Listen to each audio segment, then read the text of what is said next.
More importantly, dinosaurs vividly illustrate the fact that life existed long before we did. And most importantly, when presented with a contradiction between the Bible and dinosaurs, I chose dinosaurs.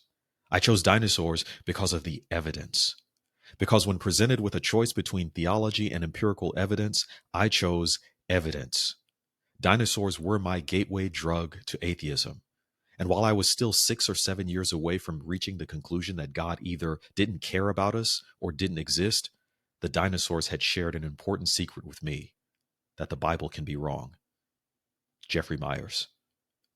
Welcome to the Faith Science Podcast, episode 50. I'm your host, Jerry Swafford, and on this podcast, we explore the integration of science with faith. Today, we're going to look at the simple question: did dinosaurs and humans coexist? Were there humans on the earth at the same time as dinosaurs? Or is that just a lie that's made up by creationists? Here, according to this atheist named Jeffrey Myers, he says that dinosaurs were the gateway drug to atheism for him because it produced this cognitive dissonance between what he believed and was taught about dinosaurs and what the Bible taught about dinosaurs or taught about animals in general, that everything was created in 6 days at the beginning. That would mean that dinosaurs existed at the same time as humans. But if we listen to the science textbooks, they would say that dinosaurs existed tens of millions of years ago, and so they were never around at the same time as humans. Which one is true? And which one holds up with the evidence, as Jeffrey Myers points out? Well, that's what we're going to look at briefly today. So I want to start by telling you where I came up with this this idea for the video is actually from a video I saw from the Answers in Genesis Canada people. They have a recent video. It's not even the one that's showing up here on my YouTube feed. It's actually one that came up just I guess probably 7 or 8 days ago. But they also did one 7 months ago. I don't think I've seen this one, but you can see from my YouTube feed, like I got some Columbo on here, NBA on TNT, some kind of sermon here, and then some entrepreneurship stuff. So that's about right in terms of what I watch on YouTube. But a couple of videos here from the Answers in Genesis folks, and so he's in this video, a different one. He's talking about how dinosaurs and humans existed at the same time.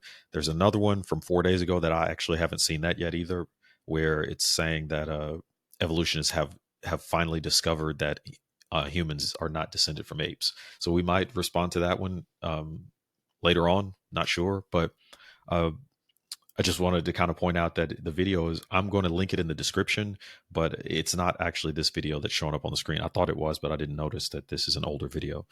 You might want to check that one out as well. But we're going to look at that question today of dinosaurs and humans coexisting. Now, if you were to Google this, which I did earlier, I Googled dinosaurs and humans coexisted.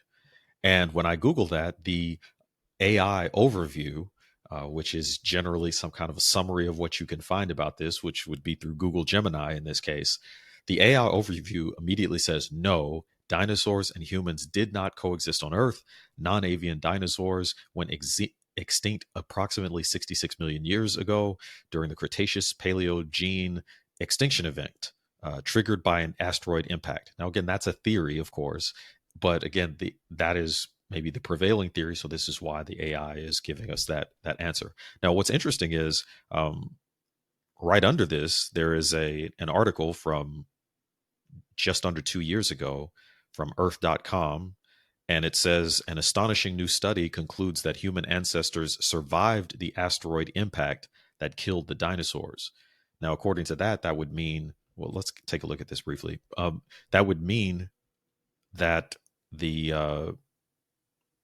okay, I'm not sure why it's going off of my okay. So if humans survived whatever this asteroid impact would have been, this would mean that dinosaurs and humans coexisted. Now, again, the entire 66 million year time frame is false, but if we just ignore that for a second and look at what this research is describing in 2023, Earth.com, as far as I can tell, has nothing to do with like some kind of creationist website. I don't think. If it does, I'm sure someone will let me know. But this is just that's really nasty. I'm not sure why that's on here. I don't want to see that. Um, so there's a study that concludes that human ancestors survived the asteroid impact that killed the dinosaurs. This fact and other new insights into the timeline of animal evolution are rocking the scientific community. So, researchers conducted a thorough analysis of the fossil record. They discovered that placental mammals, a group that includes humans, dogs, and even bats, originated in the Cretaceous period. Now, that would be a problematic for their timelines because generally they say that the dinosaurs were in the Cretaceous period, not any mammals that would include humans for sure. And so, what these researchers are saying is they are finding mammals there along with the dinosaurs, which is not new actually. Most of the time when they find dinosaurs, there are mammals there in the same strata that they're looking at the dinosaurs. They just don't really talk about it, which again, because that would be problematic for the entire idea or the theory. So the finding of placental mammals and humans and in there with the dinosaurs is a problem. And it says here that this suggests that these mammals shared the planet with dinosaurs for a brief period before the mass extinction event. This finding that throws a curveball into the long-standing debate among researchers. Until now, it was a point of contention whether placental mammals walked alongside dinosaurs or only came into existence after the large reptiles had vanished.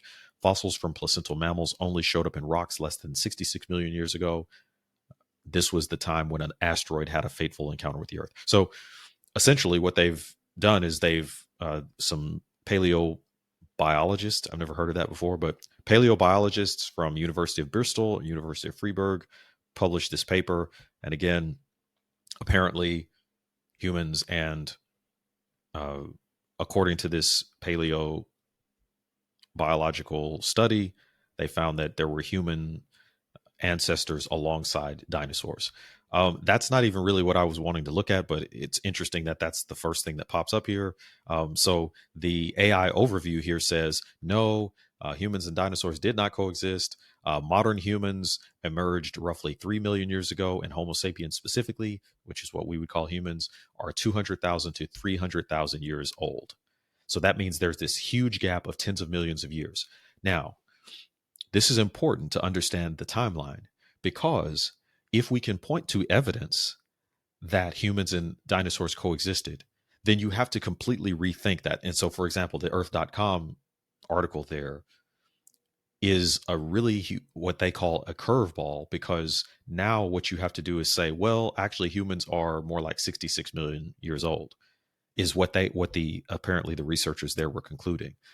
The other thing you could say is that maybe the dinosaurs aren't 66 million years old. Maybe they're closer to 2 or 3 million years. Now, again, even the 2 or 3 million year timeline, I don't agree with, of course, but I'm just simply saying that now you have evidence that really goes against this thing that was a long standing assumption that humans and dinosaurs could not have coexisted. And so, if we find that dinosaurs did coexist with humans, then either dinosaurs have existed into, let's say, according to Google Gemini here, up to 200 to 300,000 years ago, or then humans have been around for tens of millions of years. Now, we know that that's not true. So I think the thing that you would have to do is say that dinosaurs are actually much more recent than previously believed. Now, again, when you even look at the evidence for it being 66 million years, it's all of this paleo anthropology, paleobiology, all of that stuff, paleontology,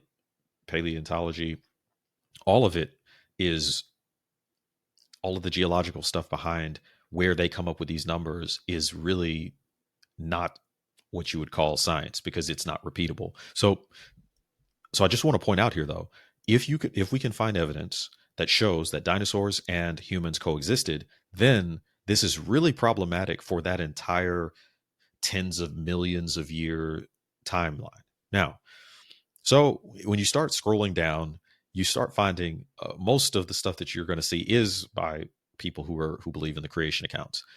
If we look quickly at the Wikipedia article, of course, the people writing this, you can tell who writes the article by the way they begin to describe the idea. So, human dinosaur coexistence, if you're looking at who really authored the article, then you're going to see that it says the historical and ongoing coexistence of humans and avian dinosaurs slash meaning birds is well documented. So again, the idea is that birds came from dinosaurs, and so they are birds are avian dinosaurs, which is a weird thing to say.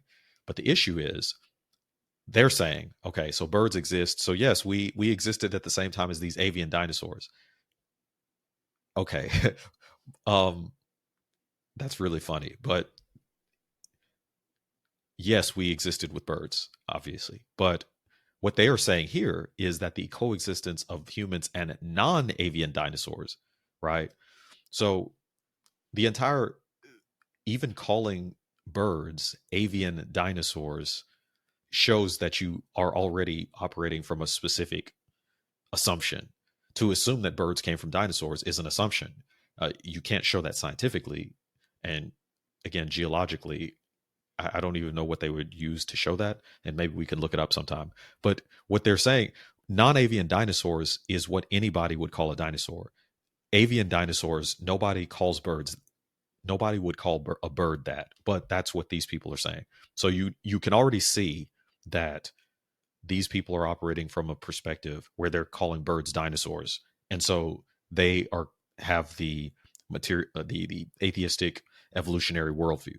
So understand that there's going to be bias here, and so the bias becomes very clear as we keep reading. So they say that the idea that humans and dinosaurs, let's just say, coexisted is speculative fiction, owing to the fact that humans and non-avian dinosaurs have never coexisted at any point in the history of Earth. Now that's a strong statement. So they're saying that's never happened. Okay, so then the notion that they did coexist is pseudoscience, pseudo history, and young Earth creationists, cryptozoologists, and some other groups. So you begin to see the bias here. Okay, so that's what these people are saying. Um, that that's funny. Avian dinosaurs are what they're calling birds. Uh, so again, they bake it into they're baking this idea of birds coming from dinosaurs even in how they describe birds. So you might be watching this and you may be an atheist and you believe that dinosaurs and humans are separated by tens of millions of years, and you say, okay, Jerry, well, where is this evidence then that you're talking about? um, I'll just again, I haven't even looked at this, but here is something from the Institute for Creation Research. Here's what I would start with, though. I would point to really three things. Two of them are extra biblical, and so things that you could see outside the Bible, and then one of them is actually that you can see description of dinosaurs in the book of Job. And so I want to end with that one today, but I want to start with the first two. The first thing I would point to is that uh, and they might mention it here. They actually do. Okay, so the first thing I would point to is that there are legends of dinosaurs or of dragons in basically all people groups as far back as you can go, and so in different parts of the world. And you say, well, why would that be evidence that people and dinosaurs coexisted? The answer to that is that when you look at the dragon stories from the past, when you look at the descriptions of the dragons, they look like dinosaurs. They're basically these large reptilian creatures. They're dinosaurs. They're large reptiles. And so the issue becomes, where did it come from that these various cultures, many of whom did not contact each other to compare notes about these dragon creatures that they are all describing, where did they come up with this stuff? It's interesting. I saw from that video I was describing earlier that Carl Sagan wrote a book. Let's look it up really quick. Um, Carl Sagan wrote a book about Dragons of Eden. Okay, so he wrote this book called Dragons of Eden, and he is it's called the subtitle is Speculations on the Evolution of Human Intelligence, and so he is basically dealing with this idea that dragons are in all of these dragon stories are in all of these different cultures throughout time. And if we let's just go quickly to the Wikipedia article about it. I'm curious to see what they say about it. So their summary here is where he it doesn't really give a summary. So here it is. He's saying here that the title is borrowed from the notion that man's early struggle for survival in the face of predators, and in particular a fear of reptiles, may have led to cultural beliefs and myths about dragons. And apparently that won a Pulitzer Prize too. That's crazy. Okay, so it doesn't really give much about it, but essentially the idea that what he's dealing with is, where did humans come up with these stories? And so he's saying that they just dreamed them. So these different people from different cultures in different areas of the world all separately dreamed about dinosaurs because they were afraid of reptiles. They were afraid of small reptiles, so they dreamed about big reptiles in ways that are very, very similar, as if they all saw the same thing. This is apparently Carl Sagan's mythology regarding this. Again, of course, it's his theory that he won a Pulitzer Prize for, apparently. But my point here is that we see these dragon stories, and if we're thinking, okay, what would be the most plausible explanation for the fact that these different cultures all have these dinosaur-like creatures that they are describing? The simplest explanation would be because they saw them. Now, you could use Carl Sagan's explanation and say something like they all dreamed about them. Or apparently, according to the video, he was saying that apparently ancestors that may have encountered something like a dinosaur passed those dreams to their offspring, which is a really crazy idea. I'm not sure that that's in the book, but that's what they were. They were somewhat saying that that's what was in the book. I'm not sure. What we saw from there is that at the very least, he was saying that they dreamed it up, according to the Wikipedia article. The thing about it is, the simpler explanation would be because they actually saw these creatures. So all of these different cultures have dragon stories in their histories. There are also flood stories. There are also creation like stories, not exactly like what we see in Genesis, but a lot of similar details. Now, that you could look at that and point to that as evidence that there was a creation event by God in the past, that there was a flood event by God in the past, and that there were dinosaurs in the past. But again, that's just one piece. That's just one line of evidence, but it's a really interesting one to think about. If you are an atheist and you're watching, how do you explain that these unconnected cultures all have these dinosaur stories? We're calling them dragons because the word dinosaur is actually more recent than the word dragon.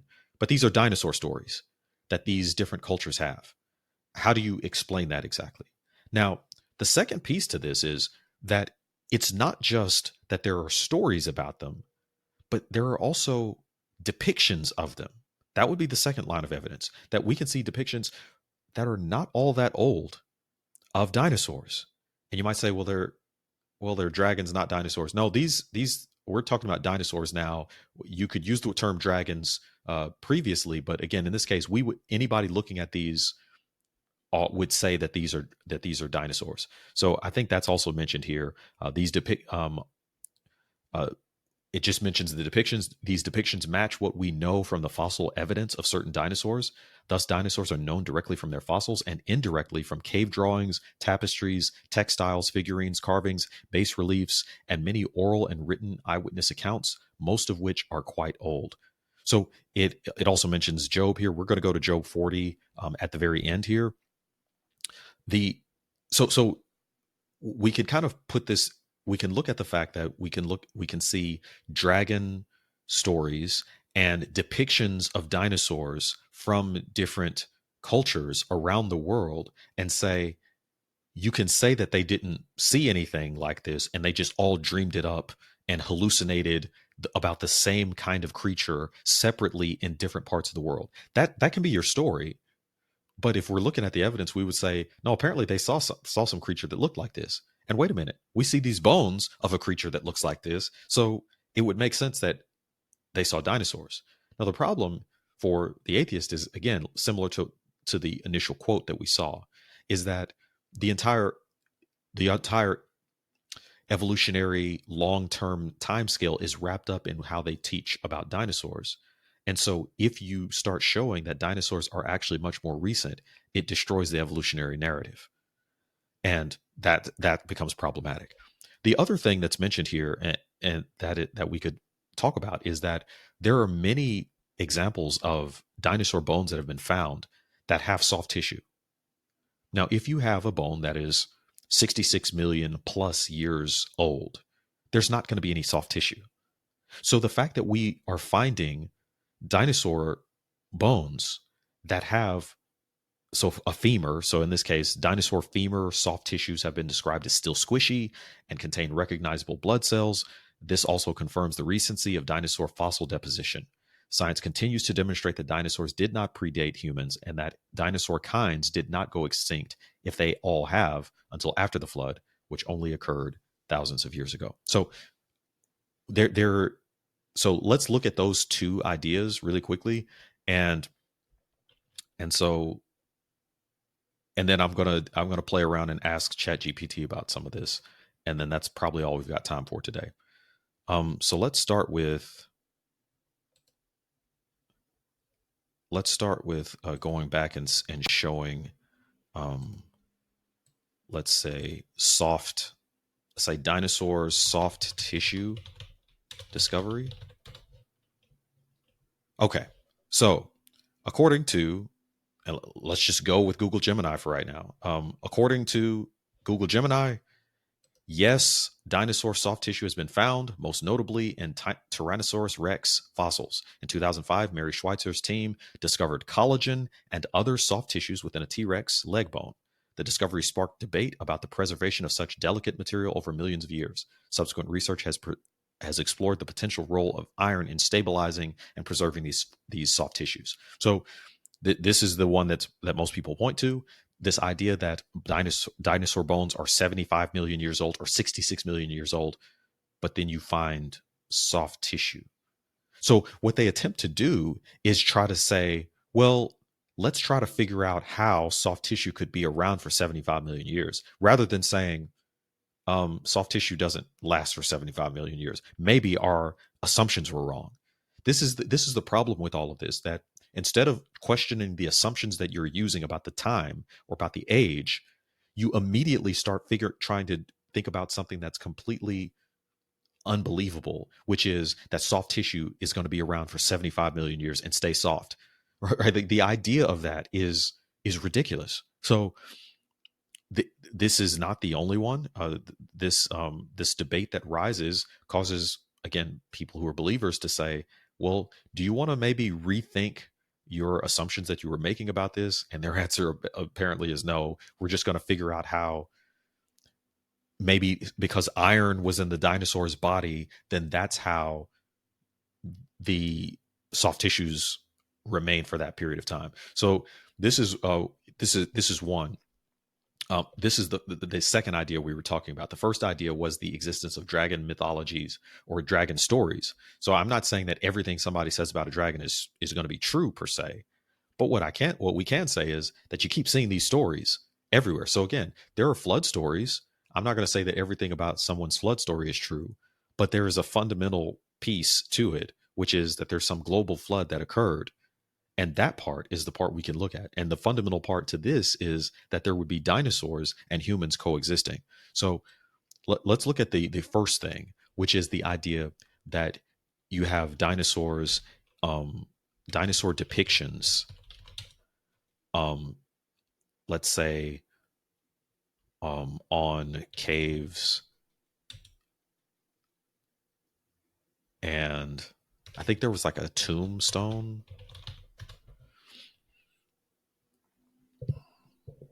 Okay. Ica stones.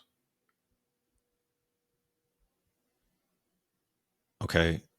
This is Reddit. We're not going to necessarily go there. But let's just go to Ica stones really quickly. Okay. So The Ica stones are a collection of andesite stones with engraved motifs created as a work of art in the 1960s by Peruvian farmer. The artifacts, many of which notably depict non-avian dinosaurs, were originally sold as. So again, this is talking about someone who maybe created this much more recently, and so this isn't what we're looking for. So let's see.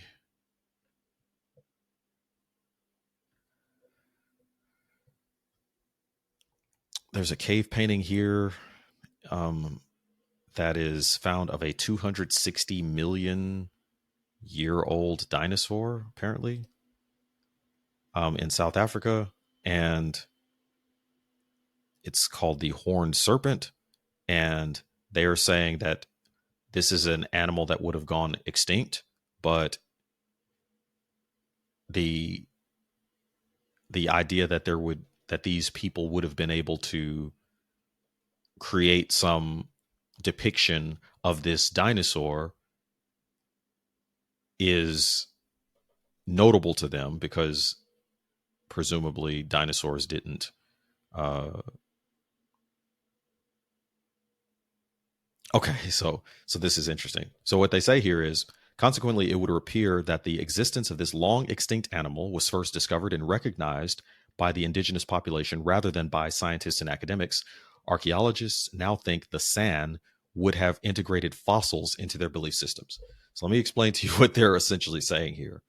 They're saying that these indigenous people found bones of this dinosaur and then created a depiction of it very similar to what we do today these where they get people to create depictions based on a few bones that they find in an archaeological dig. So they'll find a few bones and then they'll kind of describe to the artist what they want it to mean or what they think it might have looked like, and then the artist will create a depiction. They are saying that these indigenous people, rather than saying that maybe the indigenous people saw this horned serpent creature, what they're going to say is that the indigenous people actually what they did was that they went and found the bones and then they did like we're doing today and they created a depiction of what they thought the bones would have represented.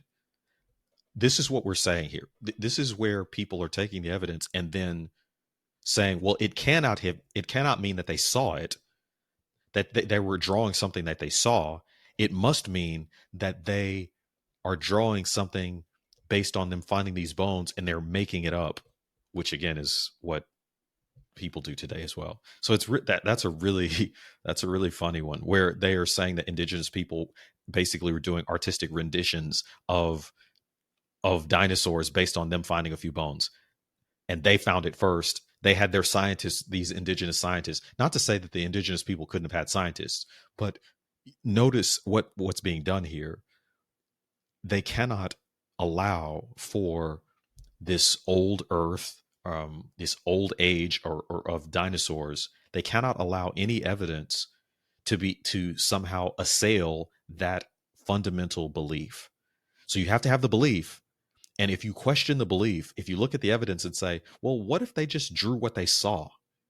Then you're a young Earth creationist, which I don't mind the term. It's accurate, I guess. I'm just saying that these people hear young Earth creationist, then they completely are dismissive of you. Now, I would say when I hear the term evolutionist, I can be dismissive, and I want to be careful not to do that and to actually just look at the merit of what someone is saying. Okay, so where I want to end today is actually with the book of Job. So let's go to Bible Gateway really quick and take a look at the book of Job. Okay, so in the book of Job, the scripture talks about how Job was, let's see, turned off my camera, it looks like. I'm not sure if it's going to let me take a look at the book of Job. Okay, there it is. All right, so let's go to New King James. All right. And so when we're looking at the book of Job, we are Okay, my camera's off again. All right, so we are looking for this description. I kind of teased earlier that there is a description of dinosaurs in the book of Job. And so Job would have been written at least 4,000 years ago. So it, there's some evidence that there were people interacting with dinosaurs even much later than that, and we could maybe spend some more time doing that at another time. But in this case, I just want to show you this description of this thing called the behemoth. If you look at the footnote regarding behemoth in Job chapter 40 verse 15, it's going to say here a large animal, exact identity unknown. Sometimes there are people that will say, well, this is a hippopotamus. It's clearly not a hippopotamus. And the reason why we know it's not a hippopotamus is because look at the description of it. It says here, look now at the behemoth, which I made along with you. Notice what God is saying here, that whatever this thing is that God made, he made it along with humans, along with Job. So there is no tens of millions of years between one and the other, but God made them all on the sixth day, land creatures. He eats grass like an ox. See now, his strength is in his hips, and his power is in his stomach muscles. He moves his tail like a cedar. The sinews of his thighs are tightly knit. His bones are like beams of bronze, his ribs like bars of iron. He is the first of the ways of God. Only he who made him can bring near his sword. Surely the mountains yield food for him, and all the beasts of the field play there. He lies under the lotus trees in a covert of reeds and marsh. The lotus trees cover him with their shade. The willows by the brook surround him. Indeed, the river may rage, yet he is not disturbed. He is confident, though the Jordan gushes into his mouth, though he takes it in his eyes, or one pierces his nose with a snare. So here you have this creature who has the strong hips and has power in his stomach muscles. Doesn't sound like a hippopotamus here. It says that he moves his tail like a cedar. So whatever this creature is has a long, strong tail. So it's not a hippopotamus. The hippopotamus just has like that little, I mean, it's a, we could take a look at it, but it's not us. You would not consider the tail of a hippopotamus to be like a cedar at all. But if we were looking at a brachiosaurus, then you would say, well, yeah, that. So when you start thinking about a brachiosaurus, that sounds a lot like what we're seeing here, what's being described here, that it eats grass, so it's an herbivore, but it's this big, strong creature. Now, if you're looking for some kind of paleoanthropological or paleontologist definition of a behemoth, you're not going to get that. And you're not going to get that in the dinosaur stories of the past either. But you're going to get some basic details that if we're thinking about, is there anything that we can think of that looks like that, that sounds like that? It's a dinosaur. Now, if you go to the next chapter, Job chapter 41, God then says to Job, he mentions another creature. Can you draw out Leviathan with a hook, or snare his tongue with a line which you lower? So if we look at the footnote here, it calls this a large sea creature, exact identity unknown. So it's this large sea creature of some kind, and it sounds like some kind of water-based or some kind of creature, dinosaur creature that might have been in the water as a reptile. And then what we're going to see is we're going to see something that sounds awfully dragon-like in its description. So notice, he says here, can you put a reed through his nose or pierce his jaw with a hook? Will he make many supplications to you? Will he speak softly to you? Will he make a covenant with you? Will you take him as a servant forever? The implication here is that the answer is no, that this is not an animal to be trifled with. This is not an animal that you're going to use as your servant. You're not going to have him have this Leviathan creature as a pet. That's not going to happen. Now notice he says, will you play with him as with a bird? He doesn't use the term avian dinosaur here. Avian dinosaurs are not a thing. It's something that people make up because they believe that dinosaur, what everyone else would call a dinosaur, is some kind of ancestor of the birds. They're birds. Birds and dinosaurs and people all coexisted. So here God mentions this, that you have birds, people, and dinosaurs. Next, it says in verse 7, can you fill his skin with harpoons or his head with fishing spears? Lay your hand on him. Remember the battle. Never do it again. Indeed, any hope of overcoming him is false. Shall one not be overwhelmed at the sight of him? No one is so fierce that he would dare stir him up. Who then is able to stand against me? Who has preceded me that I should pay him? Everything under heaven is mine. The entire point of God bringing up Leviathan, and also Behemoth for that matter, is to show God saying, I made all these things. And this Leviathan thing, you know not to mess with it, but I made it. So who are you to come to me, or to dismiss me, or to be, or to somehow think that you can ask for my audience? This is what Job was doing. He was wanting to justify himself before God. And God is saying, you have no business asking me anything. You won't talk to that Leviathan creature, and I made the Leviathan creature. So maybe you should be as afraid of me as you would be of the Leviathan. So let's end with this last part. I will not conceal his limbs, his mighty power, or his graceful proportions. Who can remove his outer coat? Who can approach him with a double bridle? Who can open the doors of his face with his terrible teeth all around? His rows of scales are his pride, shut up tightly as with a seal. One is so near another that no air can come between them. They are joined one to another. They stick together and cannot be parted. His sneezings flash forth light, and his eyes are like the eyelids of the morning. Out of his mouth go burning lights. Sparks of fire shoot out. Smoke goes out of his nostrils as from a boiling pot, and burning rushes. His breath kindles coals, and a flame goes out of his mouth. Strength dwells in his neck, and sorrow dances before him. If you look at that final description, there's more of it that comes after this, where he describes more about this Leviathan creature. But it sounds a lot like what the descriptions of dragons are of the past. That there is some kind of fire-breathing aspect to these large reptilian creatures. And we might say, well, that just sounds mythical. It does sound mythical, but there are a lot of animals that currently exist that if you didn't know what it was, and you'd never seen one before, and someone described it to you, you'd say it was mythical. And so this dinosaur, this dragon-like, dinosaur-like creature, is being described in ways that other cultures in other areas of the world have also described these large reptilian creatures. Now, what you can do with that evidence is you can say, well, no, there was, those aren't the dinosaurs. This is something that everybody is dreaming up, is what Carl Sagan would say. You can that can be your idea here. But it's not the simplest explanation. It's not the most straightforward explanation. The most straightforward explanation is that this description of these animals is a description of animals that then existed. But the problem is that these are descriptions of dinosaurs. And if these are descriptions of dinosaurs, then you have to rethink everything you thought you knew about how long ago dinosaurs lived, because we don't see dinosaurs today. I'm going to end with this. I've called evolution the God of the gaps. And this is another one of those places where evolution is the God of the gaps.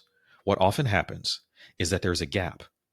There's something that doesn't any longer exist. We see these bones in the ground of these dinosaurs, but we don't see dinosaurs today. And there's a gap. And what people do is that they take that gap and they fill it with all kinds of assumptions and presuppositions. And then they pass that off as truth. And if you question it, if you question their God, if you question their mythology, they come after you. They get angry with you. But it's literally a God of the gaps. You're not actually coming up with something that you can have evidence for. So when we say that we see design in nature and we believe there must be a designer, that's not God of the gaps. But if you look and see bones in the ground and you don't see dinosaurs currently, and you begin to say things like 66 million years, and you better not question me, that's God of the gaps. That's what people are doing with evolution. They are creating these entire stories based on the fact that we don't know what happened. We have this entire gap between the bones, and we don't see any dinosaurs today. And they take that gap and they fill it with all of this. And then they teach it to kids. And when they teach it to kids, then if you have a kid that loves dinosaurs, then they've made this association between this tens of millions of years ago thing. And so whenever they're teaching about dinosaurs, they're going to give that number. And then when you have a child who is then being taught the biblical accounts and that dinosaurs must have coexisted with humans, these kids have already been told, if they learn anything about dinosaurs from their books, or again, if you look at Google Gemini said, no, humans and dinosaurs didn't coexist.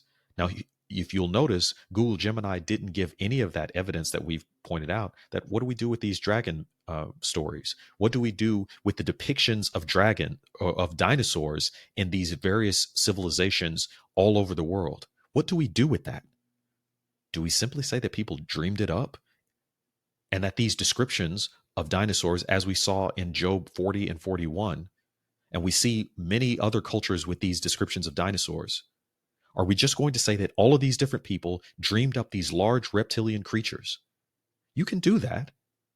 Or you can just go to the simplest explanation, which would be that they all saw dinosaurs. But that's going to challenge your worldview if you come from a materialism perspective. So Jeffrey Myers said that dinosaurs were his gateway drug to atheism. And so if we're not careful and we're not showing the evidence for humans and dinosaurs coexisting, then our kids can love dinosaurs and learn all of this atheistic, materialistic, long time horizon stuff, and then they can be on their way to atheism as well. So we want to point that out here today. We'll do other videos similar to it and really maybe deep dive into just one of those aspects, maybe the depictions of, because we didn't even look at very much of it, but we might do some of that in a later video. But that's it for today's show. Dinosaurs are dangerous, because when you actually see that humans and dinosaurs coexisted, then that's going to be something that leads you away from atheism, away from materialism, and to the truth of Christianity. Okay. I'm not sure what we're going to do next week, but stay tuned. We'll continue to do more of this content related to the war, not between science and Christianity, but the war between scientism or materialism or atheism and Christianity. And what we'll see is that the science falls on the side of truth of Christianity each time. All right. Till next time, keep asking questions, keep the faith.